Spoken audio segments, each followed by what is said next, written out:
പാർലമെന്റിനകത്തും പുറത്തും കാസർഗോട്ടെ ജനങ്ങൾക്ക് വേണ്ടി നിരന്തരമായി ഞാൻ ശബ്ദം ഉയർത്തിക്കൊണ്ടിരുന്നു. ഞാൻ ഇടപെടാത്ത ഒരു ജനകീയ പ്രശ്നങ്ങളും കാസർഗോഡ് ഉണ്ടായിട്ടില്ല. എന്റെ മീഡിയൻ സ്പീച്ച് പാർലമെന്റിൽ എൻഡോസൾഫാന്റെ ഇരകൾക്ക് വേണ്ടിയിട്ടായിരുന്നു. കാസർഗോഡ് എയിംസ് കൊണ്ടുവരാനുള്ള എന്റെ പരിശ്രമം ഞാൻ തുടർന്നുകൊണ്ടേയിരിക്കുന്നു. മാത്രമല്ല, കുടുംബശ്രീ ജീവനക്കാർ, അംഗനവാടി ടീച്ചർമാർ, ആശാ വർക്കർമാർ ഇവർക്കൊക്കെ നാമമാത്രമായ ഉണർവിയതിൽ മാത്രമാണ്. അതുകൊണ്ട് അവർക്ക് ജീവിക്കാൻ പറ്റുന്നില്ല. ഇവരുടെയൊക്കെ സേവനം വളരെ മഹത്തരമാണ്. അതുകൊണ്ട് അവരെയൊക്കെ സംസ്ഥാന സർക്കാർ ജീവനക്കാരെ അംഗീകരിക്കണമെന്നും അവർക്ക് ശമ്പളവും പെൻഷനും മറ്റാനുകൂല്യവും കൊടുക്കണമെന്നും പാർലമെന്റിൽ ആദ്യമായിട്ട് ആവശ്യപ്പെട്ടൊരു അംഗമാണ് ഞാൻ. മാത്രമല്ല, മണിപ്പൂർ കത്തിയെരിഞ്ഞപ്പോൾ പാർലമെന്റിനകത്ത് പ്രക്ഷുബ്ധമായ അന്തരീക്ഷം ഉണ്ടാക്കിയിട്ടുണ്ട്. മണിപ്പൂരിന് നീതി കിട്ടാൻ വേണ്ടി 24 മണിക്കൂർ ഈ ജില്ലാ കോൺഗ്രസ് കമ്മിറ്റി ഓഫീസിന് മുമ്പിൽ ഞാൻ നിരാഹാര സമരം നടത്തിയിട്ടുണ്ട്. അതുപോലെ തന്നെ പൗരത്വ നിയമ ഭേദഗതി ചെയ്യുന്ന ബില്ല് വന്നപ്പോൾ ആ ബില്ല് വലിച്ചു കയറി സ്പീക്കറുടെ മുഖത്തേക്ക് എറിഞ്ഞതിന് പാർലമെന്റിൽ നിന്ന് സസ്പെൻഡ് ചെയ്യപ്പെട്ട ഒരു അംഗമാണ് ഞാൻ. അതുകൂടാതെ ഏകീകൃതമായ സിവിൽ കോഡിനെതിരെ അതിശക്തമായ നിലപാട് പാർലമെന്റിനകത്തും പുറത്തും സ്വീകരിച്ചിട്ടുള്ള ഒരാളാണ് ഞാൻ. വടക്കേ ഇന്ത്യയിൽ നടക്കുന്ന കൂട്ടക്കൊലകളെയും ബലാത്സംഗത്തെയും നഖശിഖാന്തം പാർലമെന്റിനകത്തും പുറത്തും എതിർത്തിട്ടുണ്ട്. ചുരുക്കി പറഞ്ഞാൽ 5 വർഷക്കാലം ജനപക്ഷ രാഷ്ട്രീയമാണ് ഞാൻ കാസർഗോഡ് നടത്തിയത്. ആ കാസർഗോഡ് നടത്തിയ ജനപക്ഷ രാഷ്ട്രീയത്തിൽ ഒരുപാട് കാര്യങ്ങൾ എനിക്ക് ചെയ്യാൻ സാധിച്ചിട്ടുണ്ട്. കാസർഗോഡിന്റെ ചരിത്രത്തിൽ ആദ്യമായിട്ടാണ് 2 സ്റ്റേഷനുകൾ അമൃത് ഭാരത് സ്റ്റേഷനാക്കി ഉയർത്തിയത്. കേരളത്തിലാകെ അന്ന് 5 സ്റ്റേഷനുകളാണ് ഉയർത്തിയത്. 2 കാസർഗോഡ് കൊണ്ടുവരാൻ എനിക്ക് കഴിഞ്ഞു. ഒന്ന് പയ്യന്നൂരും 2 അതുപോലെ തന്നെ കാസർഗോഡ്. കേരളത്തിലെ 5 റെയിൽവേ ഗേറ്റുകൾ മാറ്റി ROB സ്ഥാപിക്കാൻ വേണ്ടി നടപടിക്രമങ്ങൾ ആരംഭിച്ചു. അതിന്റെ പ്രഖ്യാപനം വന്നു. അതിന്റെ തുടർ നടപടികൾ ഉടനെ ആരംഭിക്കുന്നതാണ്. ആ 5 റെയിൽവേ ഗേറ്റുകൾ ഇല്ലാതാകുന്നതോടുകൂടി കാസർഗോട്ടെ ജനങ്ങളുടെ ബുദ്ധിമുട്ടുകൾ ഒരുപാട് ഒഴിവാകുന്നതാണ്. ഇനിയും 3-4 റെയിൽവേ ഗേറ്റുകൾ കൂടിയുണ്ട്. അവിടെയും ROB വരേണ്ട സ്ഥലം. നാഷണൽ ഹൈവേയുമായി ബന്ധപ്പെട്ട് നിരവധി യോഗങ്ങൾ കളക്ടറേറ്റിൽ വിളിക്കുകയും നിരവധി പ്രാവശ്യം നിതിൻ ഗഡ്കരിയെ പോയി കാണുകയും പരമാവധി പ്രശ്നങ്ങൾക്ക് പരിഹാരം കാണാൻ ഞാൻ ശ്രമിക്കുകയും ചെയ്തിട്ടുണ്ട്. പരിഹാരം കണ്ടിട്ടുണ്ട്. കേരളത്തിൽ നിന്ന് പോകുന്ന MP-മാരുടെ മുമ്പിൽ വെച്ച് അദ്ദേഹം പല ആവർത്തി പറഞ്ഞിട്ടുണ്ട്, കാസർഗോഡ് MP ആവശ്യപ്പെട്ട മിക്കവാറും എല്ലാം ഞാൻ സാധിച്ചു കൊടുത്തിട്ടുണ്ട്. ഇനിയും കുറെ ആവശ്യങ്ങളുണ്ട്. ആ ആവശ്യങ്ങൾ നമ്മുടെ മന്ത്രിയുടെ ശ്രദ്ധയിൽപ്പെടുത്തി അതും പരിഹരിച്ചെടുക്കാനുള്ള ശ്രമങ്ങൾ ഞാൻ സത്യപ്രതിജ്ഞ ചെയ്ത നിമിഷം തന്നെ ആരംഭിച്ചു കഴിഞ്ഞു. അതുപോലെ തന്നെ നിരവധി സ്റ്റോപ്പുകൾ നമ്മുടെ കോവിഡ് പാൻഡമിക്കിന്റെ കാലത്ത് നിർത്തലാക്കിയിട്ടുണ്ട്. ആ സ്റ്റോപ്പുകൾ പുനരാരംഭിക്കാനായി ശ്രമം ആരംഭിച്ചിട്ടുണ്ട്. അത് താമസിയാതെ പൂർത്തീകരിക്കും. മാത്രമല്ല, നിരവധി തീവണ്ടികൾക്ക് ഞാൻ സ്റ്റോപ്പ് അനുവദിച്ചിട്ടുണ്ട്. കാസർഗോഡ് 2 വന്ദേ ഭാരത് ട്രെയിൻ കൊണ്ടുവന്നു. ഒരെണ്ണം മംഗലാപുരത്തേക്ക് നീട്ടി. ഇനി ഒരു ട്രെയിൻ അനൗൺസ് ചെയ്തിട്ടുണ്ട്, മംഗലാപുരം രാമേശ്വരം. അതുകൂടാതെ ദാദറിൽ നിന്ന് വരുന്ന തീവണ്ടി മംഗലാപുരം കഴിഞ്ഞാൽ പിന്നെ സ്റ്റോപ്പ് കോഴിക്കോട്ടാണ്. അതിന് കാസർഗോഡ് സ്റ്റോപ്പ് അനുവദിച്ചു. അതുപോലെ തന്നെ ഹംസരത് എക്സ്പ്രസ് മംഗലാപുരം കഴിഞ്ഞാൽ പിന്നെ കോഴിക്കോട്ട് സ്റ്റോപ്പ്, അതിന് കാസർഗോഡ് സ്റ്റോപ്പ് അനുവദിച്ചു. 4 സ്റ്റോപ്പുകൾ നീലേശ്വരത്തിന് അനുവദിച്ചു, ഇന്റർസിറ്റി അടക്കം. 35 വർഷമായി ജനങ്ങളുടെ ചിരകാലാഭിലാഷമായിരുന്നു ചെറുവത്തൂരിൽ പരശുരാമ സ്റ്റോപ്പ്, അത് അനുവദിച്ചു. പിന്നെ നിസാമുദ്ദീൻ ട്രിവാൻഡ്രത്തിന് പയ്യന്നൂർ, ഏഴിമലയിൽ മംഗലാപുരം തിരുവനന്തപുരത്തിന് സ്റ്റോപ്പ്, പിന്നെ പഴയനാടിയിൽ നമ്മുടെ ഏറനാട് എക്സ്പ്രസ് സ്റ്റോപ്പ്. ഇനിയും കുറെ അധികം സ്റ്റോപ്പുകൾക്ക് ഞാൻ എഴുതി കൊടുത്തിട്ടുണ്ട്. ഇപ്പൊ മെനഞ്ഞാന്ന് കണ്ണൂരിൽ നിന്നൊരു ഷട്ടിൽ ട്രെയിൻ ഷൊർണൂരേക്ക് പോയി അത് മടങ്ങി കണ്ണൂരേക്ക് വരുന്നുണ്ട്. അല്ലെങ്കിൽ ഷൊർണൂരിൽ നിന്ന് ഷട്ടിൽ ട്രെയിൻ ആരംഭിച്ചൊരു പാസഞ്ചർ ട്രെയിൻ തിരിച്ച് ഷൊർണൂരേക്ക് പോകുന്നുണ്ട്. പാർലമെന്റ് സമ്മേളനത്തിന്റെ ഇടയ്ക്ക് ഞാൻ അശ്വിനി വൈഷ്ണവിനെ പോയി കണ്ട് അതിന്റെ കാര്യങ്ങൾ അദ്ദേഹത്തിന് ബോധ്യപ്പെടുത്തി കൊടുക്കുകയും അദ്ദേഹം ആ തീവണ്ടി ആദ്യം കാസർഗോഡ് വരെ നീട്ടാമെന്ന് സമ്മതിച്ചിട്ടുണ്ട്. പിന്നീട് അത് പരിശോധനയ്ക്ക് ശേഷം മംഗലാപുരത്തേക്ക് നീട്ടാമെന്ന് പറഞ്ഞിട്ടുണ്ട്. കാസർഗോഡ് പോയി രാത്രി ഒരു ട്രെയിൻ പാർക്ക് ചെയ്യാനുള്ള എല്ലാ സംവിധാനമുണ്ട്. കാര്യം നമ്മൾ ഫ്യൂവലിങ്ങും അതുപോലെ തന്നെ വാട്ടറിങ്ങിനും എല്ലാം സംവിധാനം വന്ദേ ഭാരതിന് ഒരുക്കിയതാണ്. അപ്പൊ വന്ദേ ഭാരത് ഇപ്പൊ മംഗലാപുരത്ത് പോയി സ്റ്റേ ചെയ്യുന്നതുകൊണ്ട് ഒരു ട്രെയിന് രാത്രി ഇവിടെ കിടക്കാം. അതിൻ്റെ പിന്നെ വാട്ടറിങ്ങും അതുപോലെ തന്നെ ഫ്യൂവലിങ്ങും എല്ലാം ഇവിടെ നടത്താം. അപ്പോൾ ആ ട്രെയിൻ, ഷട്ടിൽ ട്രെയിൻ, കാസർഗോഡ് ജനങ്ങളുടെ നിരന്തരമായ ആവശ്യമായിരുന്നു. ആ ട്രെയിൻ ഇപ്പോൾ നമ്മൾ ഇങ്ങോട്ട് നീട്ടാൻ ആവശ്യപ്പെട്ടിട്ടുണ്ട്. കഴിഞ്ഞ 5 വർഷക്കാലം നമ്മുടെ നീലേശ്വരത്ത്, കിനാലൂർ, കരിന്തളത്ത് ആയുഷിന് 90 കോടി രൂപ അനുവദിച്ചടക്കം നിരവധി കാര്യങ്ങൾ 5 വർഷക്കാലമായി എത്തുന്നുണ്ട്. അപ്പോൾ കഴിഞ്ഞ 5 വർഷക്കാലം ഒരു MP-യുടെ സാന്നിധ്യം എന്താണെന്ന് കാസർഗോഡ് ജനങ്ങൾ ജീവിതത്തിൽ ആദ്യമായി തിരിച്ചത്. 35 വർഷം അവർ ജനങ്ങൾ ജയിപ്പിച്ച MP-മാരെ കാണണമെങ്കിൽ ബ്രാഞ്ച് കമ്മിറ്റി കത്ത് വേണം, ലോക്കൽ കമ്മിറ്റി കത്ത് വേണം, ഏരിയ കമ്മിറ്റി കത്ത് വേണം, ജില്ലാ കമ്മിറ്റി കത്ത് വേണം. ഈ കത്തുമായി പോയാൽ പോലും പാർട്ടി ഓഫീസിൽ പോയല്ലാതെ MP-മാരെ കാണാനാവില്ല. MP-യും ജനങ്ങളും തമ്മിലുള്ള അകലമില്ലാതാക്കിയത് ഞാനാണ്. കാസർഗോഡിന്റെ വോട്ടർ പട്ടികയിൽ പേരുള്ള ആർക്കും എന്നെ വിളിക്കാം, എപ്പോ വേണമെങ്കിലും വിളിക്കാം. ഒരു മിസ്ഡ് കോൾ അടിച്ചാൽ ഞാൻ തിരിച്ചു വിളിക്കും. ആർക്കും എന്നെ എപ്പോ വേണമെങ്കിലും കാണാം. യാതൊരു തടസ്സവും, ഒരു കത്തും ഒരു ശുപാർശയും വേണ്ട. അപ്പൊ അത് ഞാൻ പറഞ്ഞത്, കഴിഞ്ഞ 5 വർഷക്കാലം ജനങ്ങളുമായി എനിക്കുണ്ടായ ബന്ധം മനസ്സിലാക്കാൻ മാർക്സിസ്റ്റ് പാർട്ടി പരാജയപ്പെട്ടു. ജനങ്ങളും അവരുമായിട്ടുള്ള അകൽച്ച മനസ്സിലാക്കാനും അവർ പരാജയപ്പെട്ടു. അതുകൊണ്ടാണല്ലോ അവർ ജയിക്കുമെന്ന് വീമ്പിളക്കിയത്. ഞാൻ നിങ്ങളോടൊക്കെ തെരഞ്ഞെടുപ്പ് വോട്ടിംഗ് കഴിയുന്നതിന് എത്രയോ മുമ്പ് പറഞ്ഞു, ഞാൻ ഇത്തവണ 1 ലക്ഷം വോട്ടിന് മുകളിൽ ജയിക്കും എന്ന്. എനിക്ക് കണക്കൂട്ടലുണ്ട്, ജനങ്ങളിൽ നിന്ന് കിട്ടുന്ന ഫീഡ്ബാക്ക് എനിക്കുണ്ട്. ആ ഫീഡ്ബാക്ക് വെച്ചിട്ടാണ് ഞാൻ പറഞ്ഞത് ഇത്തവണ ഞാൻ 1 ലക്ഷം വോട്ടിന് മുകളിൽ ജയിക്കുമെന്ന്. 1,649 വോട്ട് കിട്ടി. 1 ലക്ഷത്തിൽ ഒരു വോട്ട് കുറഞ്ഞിട്ടില്ല. കാരണം കാസർഗോഡ് ജനങ്ങളിൽ എനിക്കുള്ള വിശ്വാസമാണ്. ഞാൻ ഒരു വീഡിയോ കാസറ്റുകൾ ഇറക്കി, എന്നെ വേദനിപ്പിച്ചൊരു കാസറ്റ്. ഇപ്പൊ വടകരയിൽ കാഫർ എന്ന പ്രയോഗത്തിലൂടെ അവിടുത്തെ മതേതരത്വം അട്ടിമറിക്കാൻ ഒരു മുൻ MLA നടത്തിയ ഹീനമായ പ്രചരണം പോലെയാണ് ഇവിടുത്തെ സ്ഥാനാർത്ഥി നടത്തിയ ഒരു ഹീനമായ പ്രചരണം. നിങ്ങൾ കണ്ടില്ലേ? എന്റെ അതേ രൂപസാദൃശ്യമുള്ള ഒരാളെ അണിയിച്ചൊരുക്കി, കുറിയിട്ട്, കയ്യിൽ മുഴുവൻ ചരട് കെട്ടിച്ച് അവര് തെരഞ്ഞെടുപ്പ് പ്രചരണം ആരംഭിക്കുന്ന ദിവസം ഒരു കാസറ്റ് ഇറക്കിയാണ്. എന്താണ് കാസറ്റിന്റെ ആധാരം? രാജ്മോഹൻ ഉണ്ണിത്തായ സ്ഥാനാർത്ഥിയോട് എന്റെ ഒരു അനുജൻ ചോദിക്കുന്നു, ഇന്ന് എങ്ങോട്ടാ പ്രചരണം? അപ്പൊ ഞാൻ പറയുന്നത് തളങ്കരയിലേക്കാണ്. ഉടൻ തന്നെ ഒരുത്തം വന്ന് കുറി മായിക്കുന്നു, ഒരുത്തൻ കയ്യിലെ ചരട് കെട്ട് കുട്ടി അറുത്ത് കളയുന്നു, ഒരുത്തൻ നിന്ന നിപ്പിൽ എന്റെ മുണ്ട് വലത്തുവശം അഴിച്ച് ഇടത്തുവശം ഉടുപ്പിക്കുന്നു. കത്രിക ഉണ്ടായിരുന്നെങ്കിൽ പൊന്നാനിയിലെ പണിയും എന്നോട് ചെയ്തേക്കും. എന്തായാലും ദൈവം സഹായിച്ചാൽ അത് മാത്രം നടന്നില്ല. അപ്പൊ തളങ്കര എന്ന് പറഞ്ഞാൽ മാനിക്നാഥന്റെ നാടാണെന്ന് മനസ്സിലാക്കാനുള്ള വിവരവും വിവേകവും ഇല്ലാത്തവരാണ് കമ്മ്യൂണിസ്റ്റുകാരെന്ന് പറഞ്ഞാൽ എന്തൊരു അപമാനമാണ്. ഈ തെരഞ്ഞെടുപ്പിൽ BJP-ക്കാർ പോലും ഇത്ര നിന്ദ്യമായ നീചമായ പ്രചരണം നടത്തിയിട്ടില്ല. അപ്പൊ കമ്മ്യൂണിസ്റ്റ് പാർട്ടി രാജ്മോഹൻ താൻ BJP പോവും.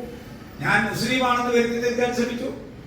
ഞാൻ മുസ്ലിങ്ങളുടെ പരിപാടി പോകുമ്പോൾ ഇസ്ലാമിനെ കുറിച്ചാണ് പ്രസംഗിക്കാറുള്ളത്, ഖുർആനെ കുറിച്ചാണ്. ഹിന്ദുക്കളുടെ പരിപാടി പോകുമ്പോൾ രാമായണമുണ്ട്, മഹാഭാരതമുണ്ട്, അതുപോലെ ഉപനിഷത്തുകളെ കുറിച്ച് ഞാൻ പറയും. ക്രിസ്ത്യാനികളെ കുറിച്ച് പോകുമ്പോൾ ബൈബിളിനെ കുറിച്ച് പറയും. അത് കട്ട് ചെയ്ത് വർഗീയ പ്രചരണം നടത്തി പോലും എന്നെ പരാജയപ്പെടുത്താൻ ശ്രമിച്ചിട്ട് 1,649 വോട്ടിന് എന്നെ ജയിപ്പിച്ച കാസർഗോഡ് ജനങ്ങളോട് ഞാൻ കടപ്പെട്ടിരിക്കുകയാണ്.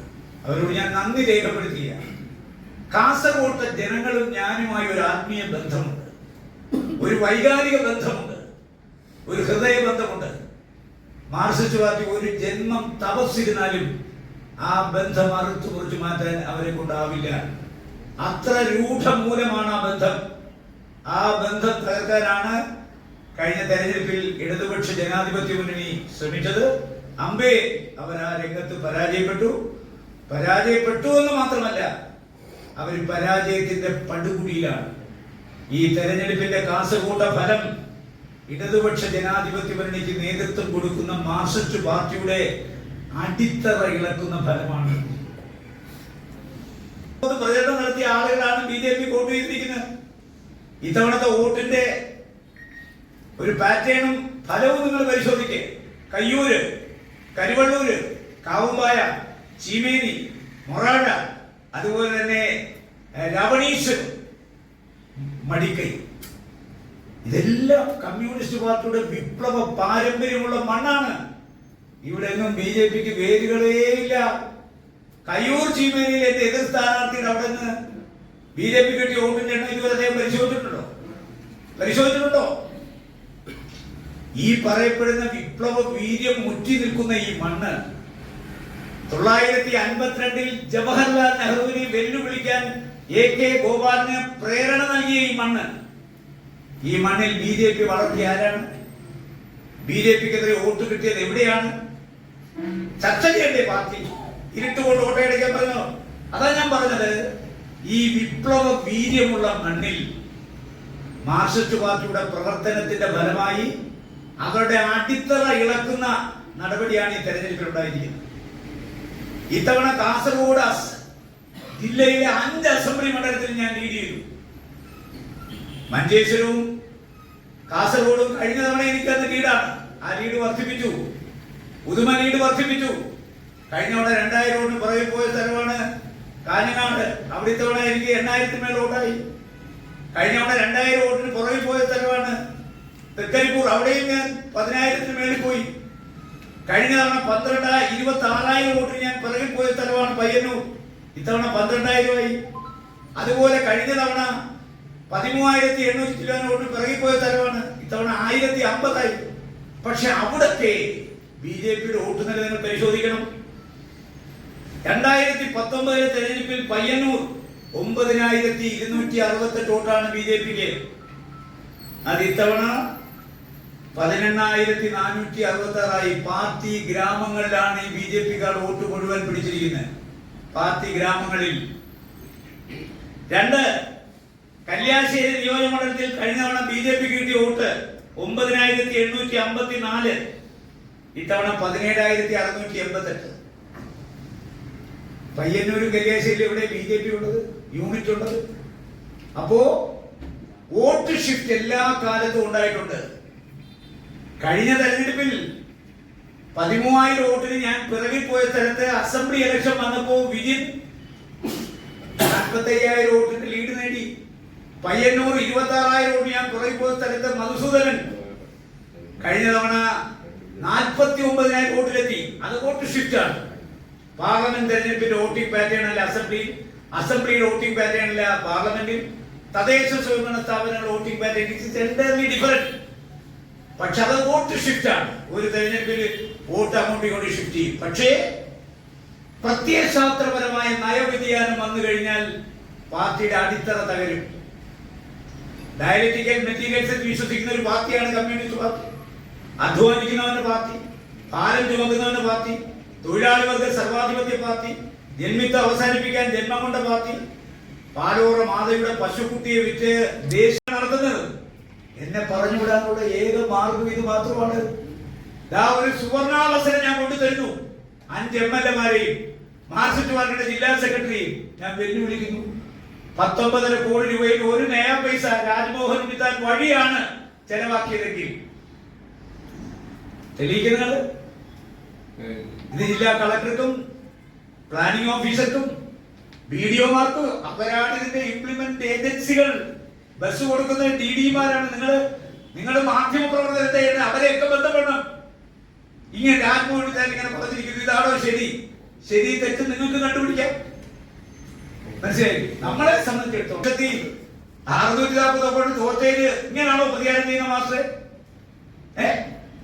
ഇങ്ങനാണോ പ്രതികാരം ചെയ്യുന്നത്? നിങ്ങളുടെ മുഖ്യമന്ത്രി, നിങ്ങളുടെ കളക്ടർ, നിങ്ങളുടെ പ്ലാനിംഗ് ഓഫീസർ, നിങ്ങളുടെ BDO-മാർ. മാസ്റ്ററെ, ആദ്യം അവരെ പോയി കണ്ട് അവരോട് വിവരങ്ങൾ ചോദിച്ച് MP ഫണ്ടിന്റെ ഇംപ്ലിമെന്റിംഗ് ഏജൻസി ആരാന്ന് മനസ്സിലാക്കിയിട്ട് ഒരു സ്വല്പം ഇപ്പൊ എനിക്ക് മനസ്സിലായി നിങ്ങളെ ഈ ആളുകൾ തോപ്പിച്ചതിന്റെ കാര്യം മനസ്സിലായോ? ഒരു കാര്യം അന്വേഷിക്കാതാണ് നിങ്ങൾ ഓരോ കമ്മിറ്റികൾ പാസ്സാക്കി. ഒരു ഉത്തരം ഞാൻ പറയാം, രണ്ടാമത്തെ ഉത്തരം ഞാൻ പറയില്ല. കാള വെച്ചെന്ന് പറഞ്ഞാൽ കയറെടുക്ക പാടുണ്ടോ? കാള പ്രസവിക്കത്തില്ലെന്ന് ബാലകൃഷ്ണ മാസ്റ്റർ അറിയില്ലേ? അപ്പൊ കാള വെച്ചു ഒരുത്തം പറഞ്ഞു. ആരെ മനുഷ്യൻ ഉടനെ കയറെടുത്തു എന്തിനാ കുട്ടിയെ കെട്ടാനായിട്ട്? കാള പ്രസവിക്കത്തില്ല. അപ്പോ ഏതെങ്കിലും ഒരുത്തൻ ഒരു വിവരക്കേട് പറഞ്ഞാൽ ആ വിവരക്കേട് ശരിയാണോ തെറ്റാണോ എന്ന് ഞാൻ പറഞ്ഞ ഈ മാർഗത്തിലൂടെ പുള്ളിക്ക് ആരായമല്ലോ. കാര്യം ഈ MP ഫണ്ടിന്റെ ഇംപ്ലിമെന്റ് ഏജൻസി ആരാണെന്ന് മാസ്റ്റർ അന്വേഷിച്ചാൽ മാസ്റ്റർ കിട്ടുമല്ലോ. കളക്ടറെ വിളിക്കാം, പ്ലാനിംഗ് ഓഫീസറെ വിളിക്കാം, BDO-മാരെ വിളിക്കാം. വിളിച്ച് മാസ്റ്റർക്ക് ക്ലാരിറ്റി വന്നു കഴിഞ്ഞാൽ മാസ്റ്റർ സ്റ്റേറ്റ്മെന്റ് അറിയിക്കോട്ടെ. ഞാൻ വെല്ലുവിളിച്ചല്ലോ 5 MLA മാരെയും പാർട്ടി സെക്രട്ടറിയും. നിങ്ങള് MP-യുടെ ഫണ്ട് എന്റെ സന്തോഷായി എന്റെ ഭാര്യയാണ്. 24 മണിക്കൂർ എന്റെ കൂടെ കഴിയുന്ന ഞാൻ ഒരു പാർട്ടി നേതാവാണ്. ഞാൻ തലശ്ശേരി പോയി മത്സരിച്ചിട്ടുണ്ട്, അവിടുത്തെ പാർട്ടി ഐഡിയാസ് അയച്ചിട്ടുണ്ട്. കുണ്ടറയെ മത്സരിച്ചു, അവിടുത്തെ പാർട്ടിക്ക്. കാസർഗോഡ് വന്നു, ഇവിടുത്തെ പാർട്ടി DCC ആണ്. DCC-യിൽ ആരൊക്കെ ഭാരവാഹിയാണോ അവരോടൊക്കെ ഞാൻ സഹകരിക്കുന്നുണ്ട്. ബ്ലോക്ക് കോൺഗ്രസ് കമ്മിറ്റി ഭാരവാഹി, ഇതെല്ലാം എന്റെ സന്തോഷായിട്ടാണ്. ഇവിടെ വ്യവസ്ഥാപിതമായ ഒരു DCC ഉണ്ട്, പാർട്ടിയുടെ നേതാക്കന്മാരുണ്ട്, അതിന് ബ്ലോക്കുണ്ട്, മണ്ഡലമുണ്ട്. അവരുമായിട്ടാണ് ഞാൻ സഹകരിക്കുന്നത്. ഇതൊക്കെ എന്റെ സന്തോഷായിട്ടാണ് നിങ്ങളുടെ ധാരണ. ഈ ബാലകൃഷ്ണൻ വിജയ പറഞ്ഞത് ഞാൻ നിങ്ങളോട് ഒരു കാര്യം പറഞ്ഞു. പാർട്ടിയിൽ നിന്ന് പുറത്താക്കപ്പെട്ട പ്രാഥമിക അംഗത്തിൽ നിന്ന് പുറത്തു പോയ ഒരാളിനെ കുറിച്ച് ചോദിക്കരുത്. അല്ല, ഞാൻ പറഞ്ഞോട്ടെ, അത് ഞാൻ പറഞ്ഞല്ലോ. ഞാൻ ചോദിച്ചത് ഇപ്പൊ ബാലകൃഷ്ണൻ മാസ്റ്റർ ആരോപണം ഉന്നയിച്ചാൽ പോകുന്നതല്ലോ എന്റെ മാനം. ഞാനിപ്പോ നിങ്ങളോട് പറഞ്ഞു, നിങ്ങൾ ഇവിടുത്തെ ഇൻവെസ്റ്റിഗേറ്റീവ് ജേർണലിസ്റ്റുകളാണ്. രാജ്മോഹൻ ഉണ്ണിത്താൻ പറഞ്ഞു, നിങ്ങൾ you make an enquiry about that. If anything wrong നമുക്ക് വീണ്ടും കാണാം. ഞാൻ പറയട്ടെ, ഞാൻ നിങ്ങളോട് പറയുന്നു, കളക്ടറുണ്ട്, പ്ലാനിംഗ് ഓഫീസറുണ്ട്, BDO-മാരുണ്ട്. നിങ്ങൾ ഇവരെ പോയി MP ഫണ്ട് എങ്ങനെയാണ് ചെലവാക്കുന്നത്, ആരാ ചെലവാക്കുന്നത്? രാജ്മോഹൻ ഉണ്ണിത്താൻ പറഞ്ഞ തെറ്റാണെങ്കിലല്ല പിന്നെ മാനനഷ്ട കേസ് കൊടുക്കേണ്ട കാര്യമുള്ളൂ. അതെ, MP ഫണ്ട് പദ്ധതികളിൽ റോളില്ലാന്ന് പറയുന്നു. ഞാൻ പറയട്ടെ, അതിന് MP-ക്ക് റോളില്ലാന്ന് പറഞ്ഞു, സ്ഥലം കൊടുക്കുന്നത് മാത്രമേ ഉള്ളൂ.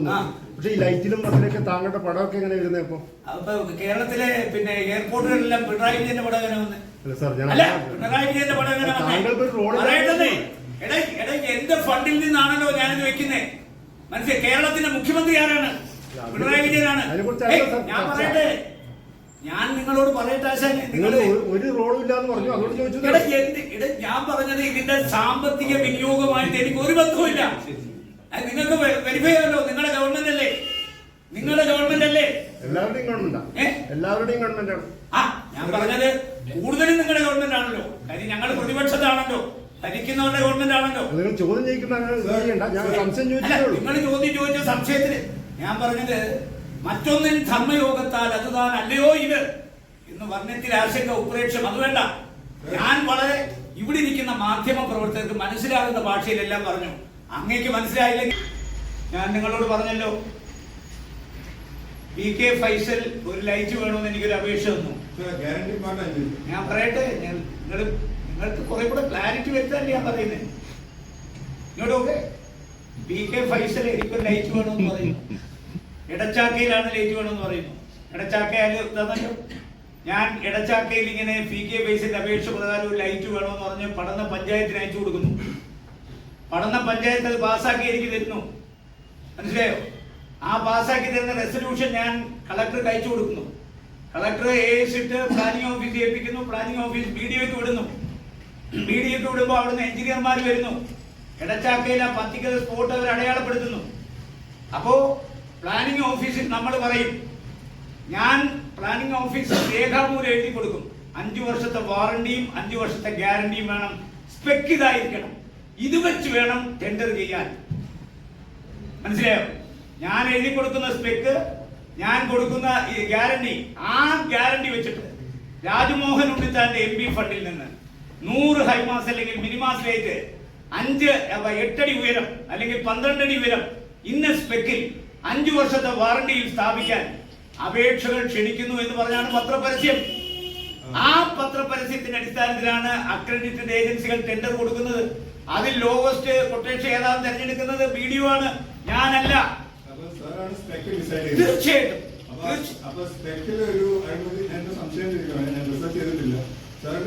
ബാക്കിയുള്ള MP-മാരുടെ സ്പെസിഫിക്കേഷൻ തമ്മിൽ സാറിന്റെ സ്പെക്ക് ലോ ക്വാളിറ്റി സ്പെക്ക് ആയിരുന്നോ അല്ലെങ്കിൽ ലോ ലെവൽ സ്പെക്ക് ആയിരുന്നോ? നിങ്ങൾ പോയി ആ സ്പെക്കൊക്കെ പരിശോധിക്കാശാനെ, നിങ്ങൾക്ക് വലിയ സംശയം. നിങ്ങൾ പോയി പരിശോധിക്കുക. അവിടെ ഒരു ചാൻസ് ഉണ്ട്. ഒരു ചാൻസും ഇല്ല. You are തറലി mistaken. അല്ല, നിങ്ങൾക്ക് ഞാൻ പറയട്ടെ, ഞാനൊരു ക്ലാരിറ്റിക്ക് വേണ്ടി പറഞ്ഞല്ലോ. 12 അടി ഉയരമുള്ള ലൈറ്റ് ഞാൻ സ്ഥാപിക്കാൻ പറയുമ്പോൾ 8 അടി ഉയരം മതിയോ? എന്റെ അടുത്ത് ഇയാൾ വിളിച്ച് പറയുന്നു, അവിടെ വിശാലമായ ഒരു മൈതാനമാണ്, അവിടെ മൊത്തം വെട്ടം കിട്ടണമെങ്കിൽ ഹൈമാസ് വേണം. അപ്പൊ ഹൈമാസ് 12 അടിയാണ്, മറ്റേ 8 അടിയാണ്. അപ്പൊ 12 അടിക്ക് 8 അടി എഴുതി കൊടുത്താൽ മതിയോ? അപ്പൊ ഞാൻ പറയും സ്പെക്ക് ഉയരം ഇത്രയാണ്, അതിന്റെ ബാക്കി നമ്മൾ എഴുതി കൊടുക്കും. സ്പെസിഫിക്കേഷൻ നമ്മുടെ ഇവിടുത്തെ MLA-മാരെക്കാളും ഹയർ സ്റ്റാൻഡേർഡ്സ് ആയിരുന്നോ? അതെനിക്കറിയത്തില്ലല്ലോ. MLA-മാര് എനിക്ക് ആ പണിയല്ലല്ലോ.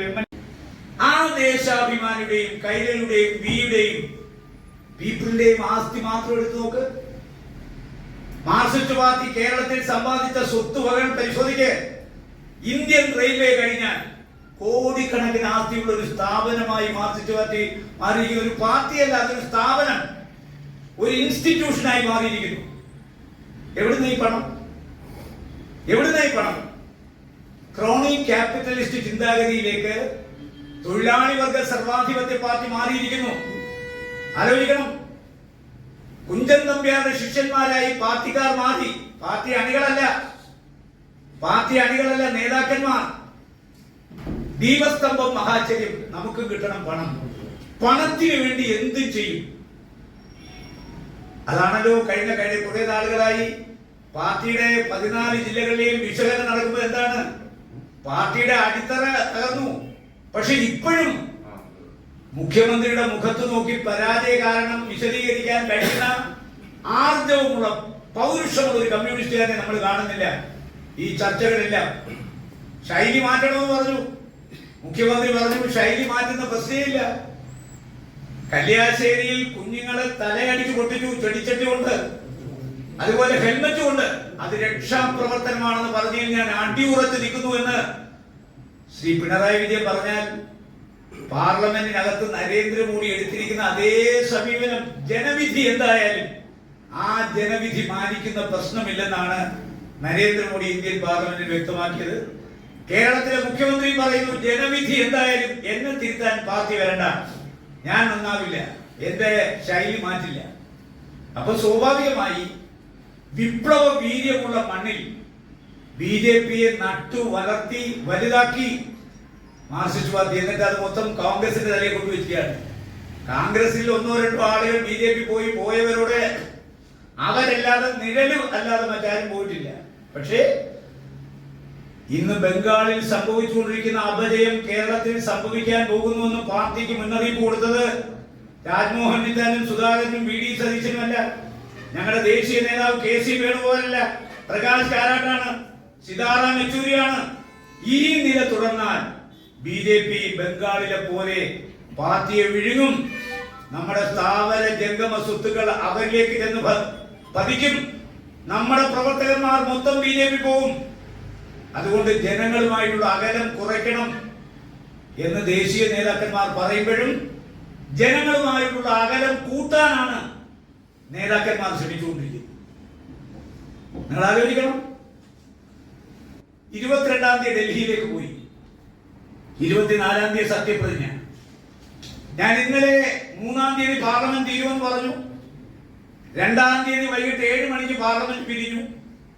3-ാം തീയതി തീരുമെന്ന് വിചാരിച്ചു. 4-ാം തീയതി രാവിലെ ടിക്കറ്റ് എടുത്തു. ഇന്നലെ തിരുവനന്തപുരത്ത് വന്നു. ഞാൻ നേരെ ഇന്ന് മാവേലിയിൽ രാവിലെ ഇവിടെ വന്നു. ഞാൻ കഴിഞ്ഞ 22 തൊട്ട് ഇന്നലെ വരെ ഡൽഹിയിലായിരുന്നു. ഞാൻ ഡൽഹിയിലായിരിക്കുമ്പോഴാണ് ചില സംഭവവികാസങ്ങൾ കാസർഗോഡ് നടന്നത്. എനിക്കെതിരെ ഒരു വ്യക്തി 2,20,00,000 രൂപയുടെ അഴിമതി ആരോപണം ഉന്നയിച്ചു. ഡിവൈഎഫ്ഐ, വിപ്ലവ വീര്യമുള്ള യുവജന പ്രസ്ഥാനമായ ഡിവൈഎഫ്ഐ ഒരു പ്രിൻസിപ്പളിന്റെ ചെകിട അടിച്ചു തകർക്കുമെന്ന് പറഞ്ഞ യുവജന പ്രസ്ഥാനം, പ്രിൻസിപ്പളിന്റെ നെഞ്ചത്ത് അടുപ്പ് കൂട്ടുമെന്ന് പറഞ്ഞ പ്രസ്ഥാനം, ഇടിമുറികൾ കോളേജ് ക്യാമ്പസുകൾ സ്ഥാപിക്കുന്ന ഒരു പ്രസ്ഥാനം, വിപ്ലവ വീര്യം ഉൾക്കൊള്ളുന്ന ഒരു പ്രസ്ഥാനം. ആ പ്രസ്ഥാനമാണ് എന്റെ വീട്ടിലേക്ക് മാർച്ച് നടത്തിയത്. പാർലമെന്റ് സമ്മേളനം നടക്കുന്നു. M P ഡൽഹിയിലേക്കാണെന്നറിയാം. ഡൽഹി തിരിച്ച് പാർലമെന്റ് സമ്മേളനം കഴിഞ്ഞ് ഇവിടെ വരും. എം പി കൂടെ വീട്ടിലുള്ളപ്പോൾ വേണ്ടി ഈ ദിവസം തെരഞ്ഞെടുക്കാൻ. മുഖ്യമന്ത്രി സ്വിറ്റ്സർലൻഡിലും സിംഗപ്പൂരിലും പോകുമ്പോഴാണോ മുഖ്യമന്ത്രിയുടെ വീട് കളയാൻ പോകുന്നത്? അതാണോ അതിന്റെ മര്യാദ? 2, ബാലകൃഷ്ണൻ മാസ്റ്റർ സ്വല്പം വിവരമുള്ള ആളാണെന്നാണ് ഞാൻ ധരിച്ചു വെച്ചത്. എനിക്ക് മനസ്സിലായി ഈ 1,00,000 വോട്ടിന് കൂടി തോക്കാൻ കാരണം എന്താണ്. പഠിപ്പുണ്ടായിട്ട് മാത്രം പോരല്ലോ, വിവരം വേണമല്ലോ, സാമാന്യ ബോധം വേണമല്ലോ. ഞാൻ എനിക്കെതിരെ ആരോപണം ഉന്നയിച്ച ആളിന്റെ ആ ആരോപണങ്ങളെ ഇഗ്നോർ ചെയ്ത് കളയുന്നു. അതിനൊന്നും മറുപടി പറയാൻ ഞാനില്ല. പക്ഷേ എന്റെ വീട്ടിലേക്ക് മാർച്ച് നടത്തിയ ഡിവൈഎഫ്ഐ ഞാൻ വെല്ലുവിളിക്കുന്നു. എനിക്കെതിരെ ഒരു വ്യക്തി ആരോപണം ഉന്നയിച്ചപ്പോ അതിൽ അന്വേഷണം നടത്തണമെന്ന് പറഞ്ഞ ബാലകൃഷ്ണൻ മാസ്റ്ററെ വെല്ലുവിളിച്ചു. അന്വേഷണം നടത്തണമെന്ന് ആവശ്യപ്പെട്ട BJPയുടെ സ്ഥാനാർത്ഥി, അവർക്ക് പരിചയക്കുറവുണ്ട്, അവർ ബ്ലോക്ക് പഞ്ചായത്ത് മെമ്പറാണ്, ആദ്യമായിട്ട് ഒരു സീറ്റ് കിട്ടി, എന്ത് പറയണമെന്ന് അവർക്കറിയില്ല, എന്നാലും അവർ പറഞ്ഞ സ്ഥിതിക്ക് അതും ഞാൻ മുഖവിലേക്ക് എടുക്കുന്നു.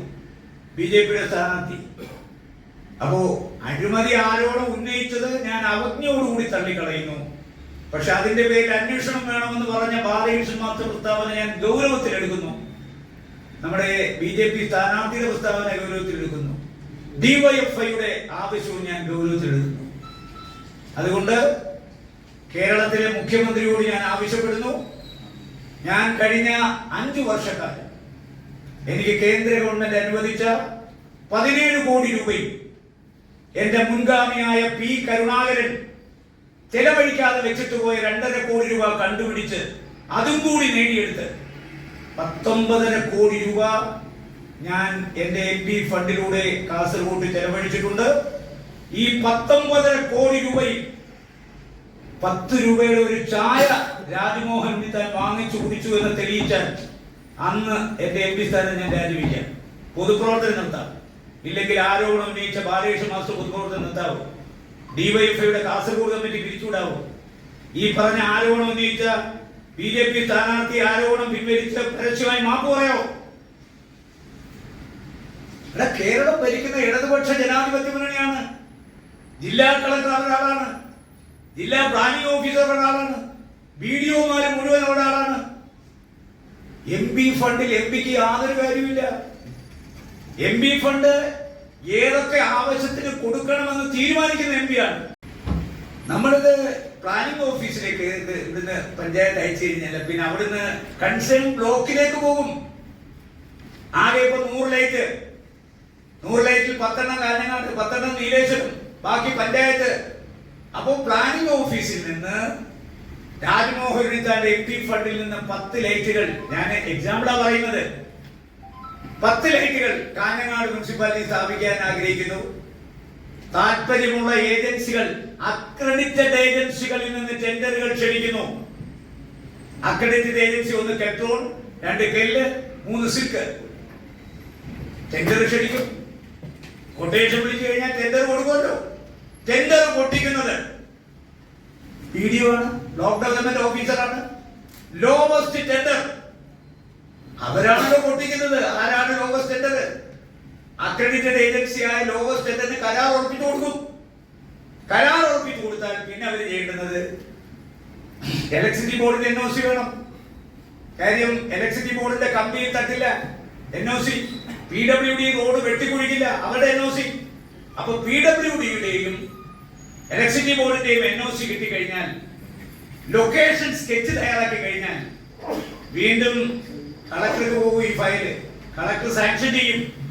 സാങ്ഷൻ ചെയ്ത് കഴിഞ്ഞാൽ ഇവർ കൂടി ലൈറ്റ് ഇട്ട് കഴിഞ്ഞാൽ, ലൈറ്റ് ഇട്ട് കഴിയുമ്പോൾ MP വിവരം അറിയിക്കും, 10 ലൈറ്റ് കാഞ്ഞങ്ങാട് തീർന്നു. MP പോകും, ആ ലൈറ്റുകൾ ഉദ്ഘാടനം ചെയ്യും. ഇതിനകത്ത് ഇവിടെ MPക്ക് കമ്മീഷൻ കിട്ടുന്നത് എവിടെയാണ്?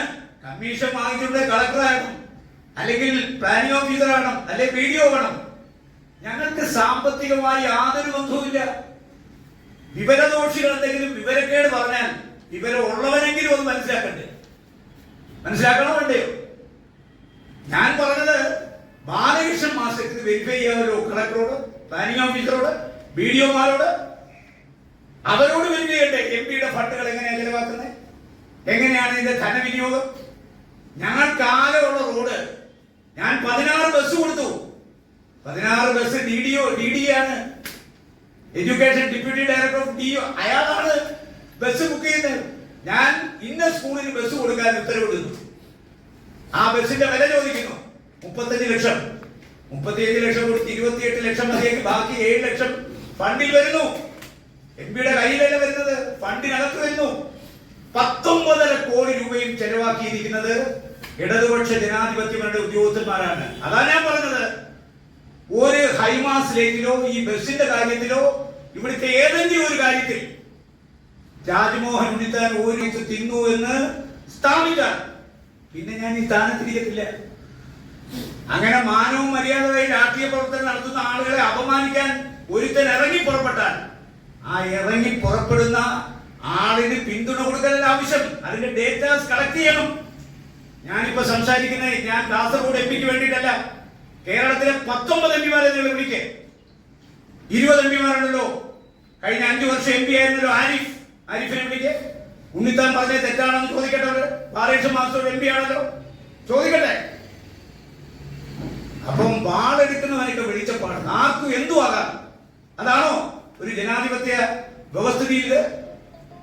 ഡിവൈഎഫ്ഐക്കാർ നമുക്കറിയാം, നിങ്ങൾ കുഞ്ഞുങ്ങൾ അവർക്ക് വിവരമില്ലാത്തോടെ ഇത് ചെയ്തു. പാറേഷൻ മാസ്റ്റർ അതല്ലല്ലോ, അയാൾക്ക് കുറെ പരിണിതപ്രജ്ഞനായ രാഷ്ട്രീയക്കാരനില്ലേ.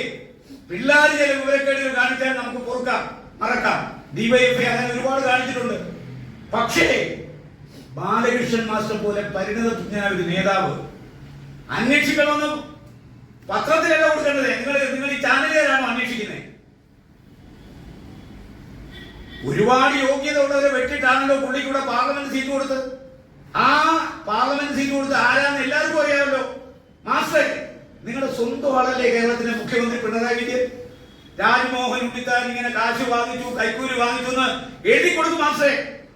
എന്നിട്ട് നിങ്ങളുടെ നേതാവ് പിണറായി വിജയനോട് പറ, ആർജവം ഉണ്ടെങ്കിൽ അന്വേഷണം വയ്ക്കാൻ പറ. ഞാൻ ഏത് അന്വേഷണം ചെയ്യാൻ തയ്യാറാണ്.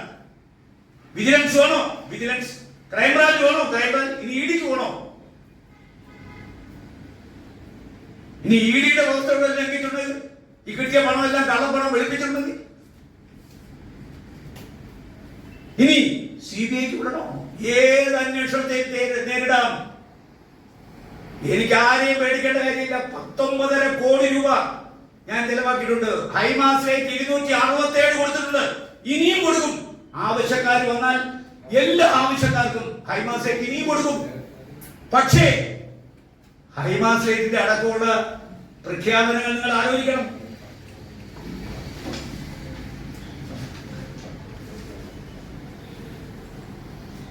ജില്ലാധികാരിയായ ജില്ലാ കളക്ടറാണ് MP-യുടെ ഫണ്ട് മുഴുവൻ പ്രവൃത്തികൾ നടപ്പിലാക്കുന്ന ഉത്തരവാദിത്വം ജില്ലാ കളക്ടർക്കാണ്. MP നിർദ്ദേശിക്കുന്ന പദ്ധതികൾക്ക് മാത്രമാണ് മാർഗരേഖാപ്രകാരം ഫണ്ട് അനുവദിക്കാൻ കളക്ടർക്ക് അനുവാദമുള്ളൂ. ഞാൻ ഇന്ന കളക്ടർക്ക് ഇഷ്ടമുള്ള സ്കൂളിൽ ബസ് കൊടുക്കാൻ പറ്റില്ല. ഞാൻ പറയും ഇന്ന സ്കൂളിൽ ബസ് കൊടുക്കാൻ, ആ സ്കൂളിലേക്ക് കളക്ടർ ബസ് കൊടുക്കും. മനസ്സിലായോ? MP മാർഗരേഖാപ്രകാരം നടപ്പിലാക്കുന്നവരാണെങ്കിൽ പ്രസ്തുത പ്രവൃത്തികളുടെ നിർവഹണ ചുമതല അനുയോജ്യരായ നിർവഹണ ഉദ്യോഗസ്ഥന്മാരെ ഏൽപ്പിക്കുന്നത് കളക്ടറാണ്, നോട്ട് MP. ആദ്യഘട്ടത്തിൽ നടപടിക്രമങ്ങളുടെ ഭാഗമായി കളക്ടർ അഡ്മിനിസ്ട്രേറ്റീവ് സാങ്ഷൻ നൽകി വിവരം നിർവഹണ ഉദ്യോഗസ്ഥന്മാരെ അറിയിക്കുന്നു. ആരാ നിർവഹണ ഉദ്യോഗസ്ഥന്മാർ? BDOമാർ. എന്നിട്ട് തുടർന്ന് സാങ്കേതിക അനുമതി ആവശ്യമുള്ള പദ്ധതികളിൽ പദ്ധതി തുക അനുസരിച്ച് ബന്ധപ്പെട്ട എഞ്ചിനീയറിംഗ് ഉദ്യോഗസ്ഥന്മാർക്ക് സാങ്കേതിക അനുമതി അയച്ച് സാങ്കേതിക അനുമതി കൂടി വാങ്ങിയ ശേഷമാണ് പദ്ധതികൾ നടപ്പിലാക്കുന്നത്. ഈ ബില്ല് കൊടുക്കുന്നതും വാങ്ങുന്നതും ഞങ്ങൾ ആരും അറിയുന്നില്ല. ഞങ്ങളെ സംബന്ധിച്ചിടത്തോളം ഞങ്ങൾ 267 ലൈറ്റ് കൊടുക്കാൻ പറഞ്ഞാൽ ലൈറ്റ് കൊടുക്കും. അത് ടെൻഡർ വിളിച്ചിട്ടാണ് കൊടുക്കുന്നത്. ലോവസ്റ്റ് ടെൻഡറിനാണ് കൊടുക്കുന്നത്. അക്രഡിറ്റഡ് ഏജൻസിക്ക് കൊടുക്കാൻ പറ്റൂ. കണ്ണൂർ പ്ലാനിംഗ് ഓഫീസ് ഒരിക്കൽ എഴുതി ചോദിച്ചു. ആരോട് എഴുതി ചോദിച്ചു? ഗവൺമെന്റിനോട് ചോദിച്ചു. ഞങ്ങൾ PWD, ഞാൻ മാവിലായിക്കാരനാണ്. MP നിലപാട് വ്യക്തമാക്കി കഴിഞ്ഞു. കഴിഞ്ഞ വാർത്താ സമ്മേളനത്തിൽ MP ഒരു കാര്യം പറഞ്ഞിരുന്നു. അതായത് MP-ക്കെതിരെ പരാജയപ്പെടുന്ന ഭൂളൊക്കെ മുതലുള്ള ഓരോ സംഭവങ്ങൾ ചെയ്തിരുന്നു. കഴിഞ്ഞ ദിവസം ന്യൂസ് ഏജൻസിന്റെ സ്ഥാനം പുറത്തുവിട്ടു. KPCC പ്രസിഡന്റ് വീട്ടിലടക്കം സുധാകരൻ പറഞ്ഞത് ബ്രേക്കിംഗ് ന്യൂസ് അല്ലല്ല കാസർഗോഡ് ന്യൂസ് പോയത് അല്ലേ? ഇരിക്കട്ടെ, നിങ്ങളുടെ ന്യൂസ് ചാനലാണല്ലോ വിട്ടത്. അതാരാണ് നിങ്ങൾക്ക് തന്നെന്ന് പറഞ്ഞാൽ ഞാൻ സകല കാര്യം വിശദീകരിക്കാം. അല്ല, ഞാൻ പറയട്ടെ ബിജു, ഞാൻ പറയട്ടെ. നിങ്ങൾ മാത്രം പറഞ്ഞുകൊണ്ടിരിക്കാതെ നിങ്ങൾക്ക് ഈ സാധനം എവിടുന്ന് കിട്ടി, ആരാ തന്നെന്ന് പറഞ്ഞാൽ ഞാൻ മുഴുവൻ കാര്യം എക്സ്പ്ലെയിൻ ചെയ്യാം. അല്ലെങ്കിൽ കമാന്ന് മിണ്ടരുത്. അല്ല, MP രാഷ്ട്രീയ നേതാവ് സോഴ്സിനെ കുറിച്ച് ചോദിക്കുന്നുണ്ടാണ്.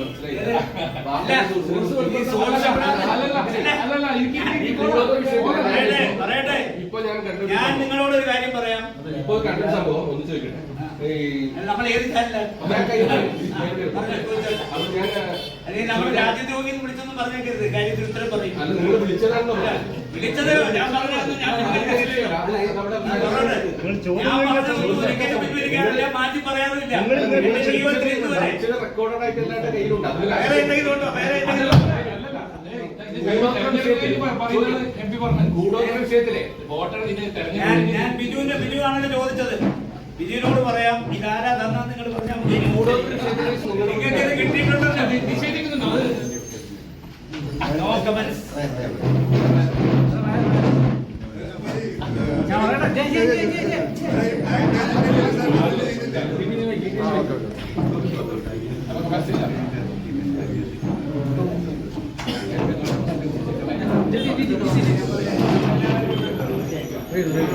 MP പറഞ്ഞില്ല.